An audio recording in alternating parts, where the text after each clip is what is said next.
今天呢是要有一个 presentation，然后还有差不多5分钟就开始了。现在我要点进去那个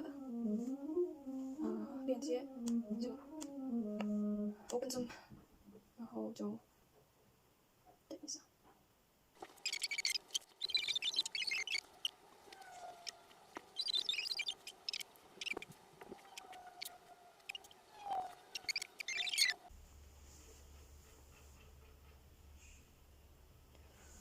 Oh, really? It's almost 5:15.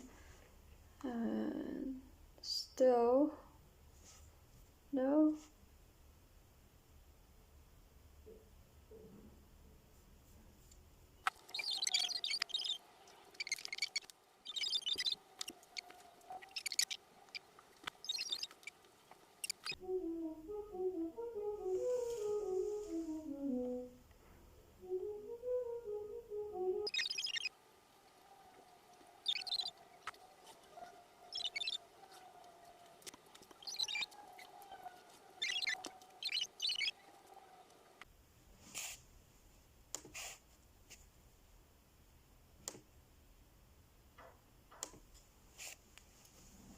Hi. Hi.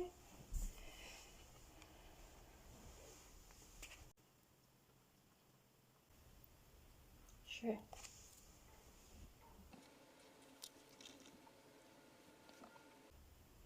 Sure. Okay. Alright, I'm Lydia, and I'm a second year, going into my second year uni in the BD School of Business. And I don't have a specific area of concentration yet, but I'm looking into MIS or entrepreneurship. And the only case study experience I have here is the one I did in BIS 201. It's a complementary case study that we have to do in that course. Other than that, just some few other case studies that I've done before in my high school. Yeah, that's all basically. Okay. Share screen.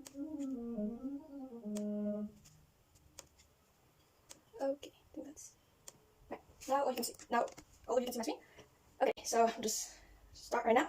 So here's a brief introduction of the case. There's a new legislation in California that requires businesses to treat all of their workers as employees rather than independent contractors, so that workers can have more protections and benefits such as minimum wages and unemployment insurance. This new legislation has a big impact for companies in the gig economy. In this case, we'll be focusing on Uber and Lyft, as they treat their drivers as independent contractors. And the main question for this case is, should Canada follow this new legislation? And there are two concepts we have to be clear, which are employee and independent contractor. So let's look first at employee. If you are an employee, you would have a company or employer you work for, and you have a fixed work schedule, and you can enjoy the protection and benefits with respect to minimum wages, unemployment benefits, and severance, and etc. Whereas for independent contractors, they don't get the right to have all these. So in our case, Uber and Lyft drivers provide their own cars and cell phones to complete the rideshare service. And they can decide their own work schedule, and also they can have more potential to earn profit as well as risk for loss. So overall, the drivers are in business themselves. They try to get customers and manage their own expenses, and in the hope of making a profit. And there are two options for our core question. One is to follow the legislation, and the other one is don't. So here's the possible consequences for each option. And let's look at the first option. Follow the legislation. This means that it might result in a change of business model for Uber Lyft, as their business model is based on the assumption that their drivers are independent contractors. And if drivers are treated as employees, Uber and Lyft would have to face more paperwork, administrative costs, and many other expenses. And it may limit drivers' potential for making more profit and also reduce their flexibility in terms of their work hours. So despite the protections and benefits that drivers may enjoy as employees, the negative outcomes outweigh these benefits. Whereas for the second option, both the companies and drivers will not have to worry about all the undesirable outcomes due to the legislation. A study had found those who are part of the gig economy are more likely to be poor Canadians, women, and immigrants. Those in the bottom 40% of the income ladder were about twice as likely to be involved in gig work as other workers. This study shows that people who are in need most are relying on gig works. And finally, to conclude, let's go back to our main question: should Canada follow this new legislation, require companies to treat workers more like employees rather than independent contractors? And the answer is no. Because just as Lyft argues, the ultimate goal is to balance the flexibility with a reasonable amount of earning and benefits. And clearly the new legislation doesn't met, and it could eliminate or weaken the gig economy for people who rely on these kinds of jobs as their only source of income. And thank you all for listening to my presentation, and here's all my sources.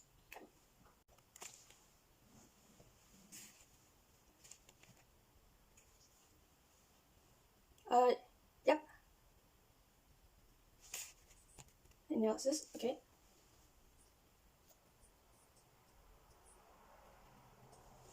Okay, sure.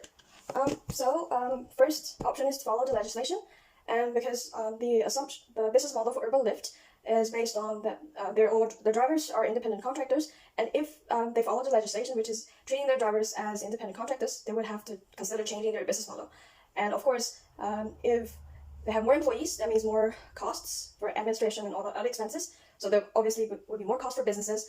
And for the driver's side, if they become employees, it might limit their potential for earning more profits because they are in control of the business. Yeah, okay. Sure. Anything I want to change for the slide? No. Okay.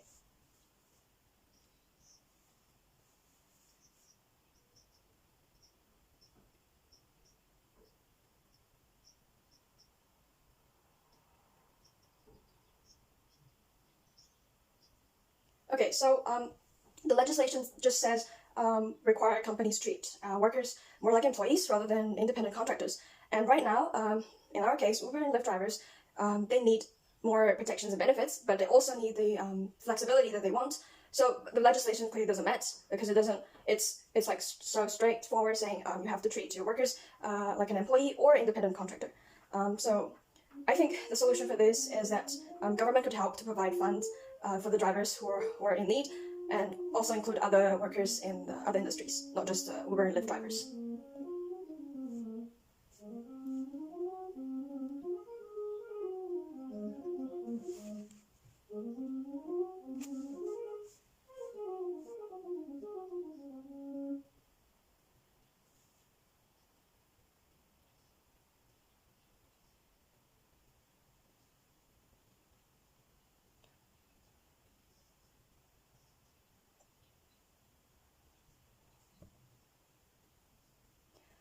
If you think about it from the company's perspective, because they're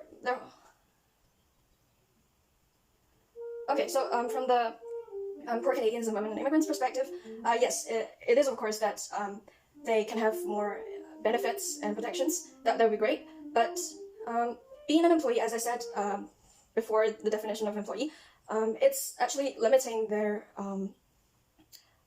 benefits of flexible schedule and it because all the work that they did is relatively what do I say, simple to an extent, and I mean they can easily enter the workspace by just using their own, in this case, using their own cell phone and car.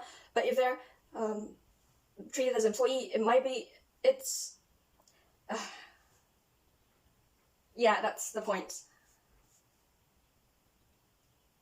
Thank you.